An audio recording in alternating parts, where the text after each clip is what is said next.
Hello friends, সবাই কেমন আছো? আশা করছি সবাই খুব ভালো আছো আর আমিও খুব ভালো আছি। আজকে আমি বানিয়েছি গাজর আর সুজির একটা দারুণ রেসিপি। তো প্রথমে গাজরটাকে ধুয়ে নিয়ে মেশিন দিয়ে গ্রেট করার পর কড়াই গরম হওয়ার সাথে সাথে একটু ঘি দিয়ে ভাজাভাজি করব। 2-3 মিনিট মতো ভাজবো। তারপর ভাজাভাজি করার পর সাথে আমি 1 কাপ সুজি দিয়ে দেবো। সুজি দিয়ে হালকা ভাজাভাজি করব, যাতে সুজির কালারটা চেঞ্জ না হয়। এইভাবেই ভাজতে থাকবো। তারপর আমি 5 চামচ মতো চিনি দিয়ে দিয়েছি। তারপর নাড়াচাড়া করবো। যখন দেখবে চিনিটা মিশে গেছে, তখন আমি এখানে দুধ দিয়ে দেবো। 2 কাপ দুধ দিয়ে দেবো, কারণ 1 কাপ সুজি দিয়েছি, ওর জন্য 2 কাপ দুধ লাগবে।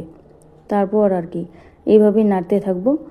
আর দেখবে যাতে কড়াইয়ের নিচে লেগে না যায়, এইভাবেই নাড়তে থাকবে। নেড়ে যখন দেখবে এরকম দালা পাকানোর মতো হয়ে গেছে, তখন একটা থালার মধ্যে নামিয়ে নেব। কিছুক্ষণ ঠান্ডা হতে দেব। তারপর হাতে একটু সামান্য তেল নিয়ে, 2 হাতে একটু তেল ঘষে নিয়ে এইভাবে আমি ডো বানাবো। এই যে দেখো আমি বানাচ্ছি। তারপর আমার বানানো হয়ে গেছে। এই যে দেখো আমি একটা এরকম করে সাজিয়ে নিয়েছি। নেওয়ার পর আমি কড়াই গরম করে একটা একটা করে ছেড়ে দেবো। বাস এইভাবেই শেষ। এইভাবেই ভাজতে থাকবো। আরও তোমাদের ভিডিওটা কেমন লাগলো কমেন্ট করে জানিও। আর বন্ধুরা, সত্যি বলছি তোমরা একবার ট্রাই করতে পারো। খুব সুন্দর জিনিস, সন্ধ্যার টিফিন একদম, মানে আমার কাছেও খুব ভালো লেগেছে। তোমাদের কেমন লাগলো জানিও।